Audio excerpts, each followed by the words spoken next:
kasih karunia dan damai sejahtera dari Allah Bapa kita dan dari anaknya Kristus Yesus menyertai kamu sekalian. Amin. Shalom Bapak Ibu Saudara-saudari yang terkasih dalam Kristus Tuhan. Kita berjumpa kembali dalam renungan harian HKBP Depok 1 yang akan menghantarkan kita untuk melakukan tugas panggilan kita setiap harinya. Firman Allah yang menjadi modal kita pada hari ini tertulis dalam Yohanes 4 ayat 34. Saya akan membacakannya bagi kita. Beginilah firman Tuhan. Kata Yesus kepada mereka, "Makananku ialah melakukan kehendak Dia yang mengutus aku dan menyelesaikan pekerjaannya." Demikian firman Tuhan. Bapak Ibu Saudara-saudariku yang terkasih, apakah saudara sudah sarapan pada hari ini?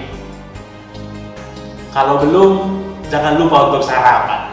Karena sarapan adalah kebutuhan kita. Karena makanan adalah kebutuhan pokok setiap orang, setiap manusia.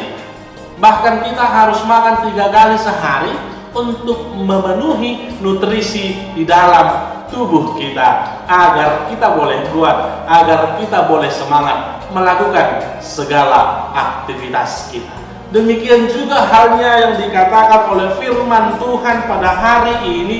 Ternyata kebutuhan pokok kita sebagai orang yang percaya bukan hanya makanan saja, bukan hanya minuman saja, tetapi melakukan kehendak Allah di dalam kehidupan kita.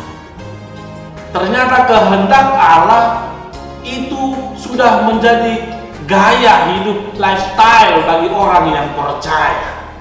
Karena itu merupakan sebagai kodrat kita sebagai orang yang percaya menjadi kebutuhan iman kita.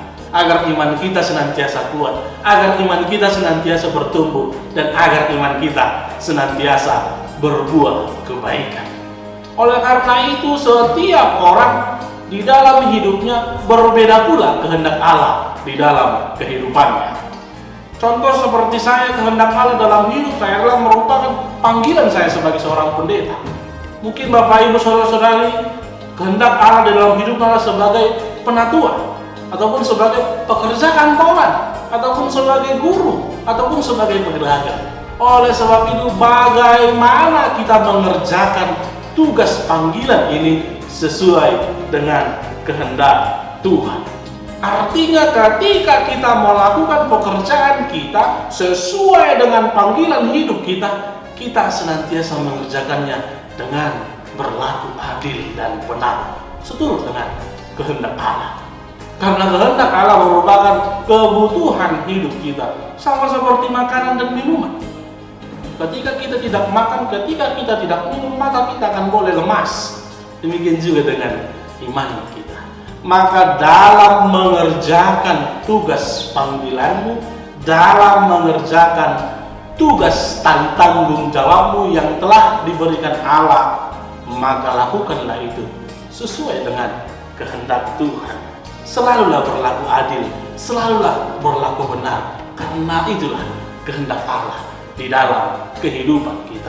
Kemudian yang kedua dari firman ini, ketika di dalam setiap pekerjaan kita sudah berlaku adil, kita sudah berlaku benar sesuai dengan kehendak Allah, maka selesaikan itu. Jangan tanggung-tanggung. Itu yang dikatakan oleh Yesus pada saat Ia berbicara kepada perempuan Samaria, agar Yesus selalu melakukan kehendak Allah, pekerjaan Ia telah mengutus Yesus, dan Ia menyelesaikannya di kayu salib, dan kebangkitannya menjadi keselamatan bagi kita. Oleh sebab itu, saudara-saudari yang terkasih, kehendak Allah dalam kehidupan kita itu sesuai dengan tugas panggilan kita. Sebelum Yesus naik ke surga, kita diberikan tanggung jawab untuk memberitakan Injil ke seluruh dunia, agar seluruh dunia, agar setiap manusia boleh ambil bagian dalam karya penyelamatan Tuhan. Maka itu tugas saudara, maka itu tugas kita sebagai orang yang percaya. Maka mari bertanding, mari mengerjakannya, dan mari menyelesaikannya. Tugas panggilan kita ini, kehendak Allah dalam kehidupan kita. agar setiap manusia, agar setiap orang boleh ambil bagian dalam karya penyelamatan Tuhan. Dengan demikian, kehendak Allah dalam kehidupan saudara, kehendak Allah dalam kehidupan kita boleh kita lakukan dan boleh kita selesaikan. Oleh karena itu, mari Bapak Ibu, saudara-saudaraku, senantiasalah berlaku adil, senantiasalah berlaku benar, dan mari membawa karya keselamatan Tuhan di tengah-tengah dunia ini, agar setiap orang boleh merasakan, agar setiap orang boleh ambil bagian dalam karya penyelamatan itu. Tuhan Yesus memberkati kita, Tuhan Yesus menguatkan saudara. Shalom.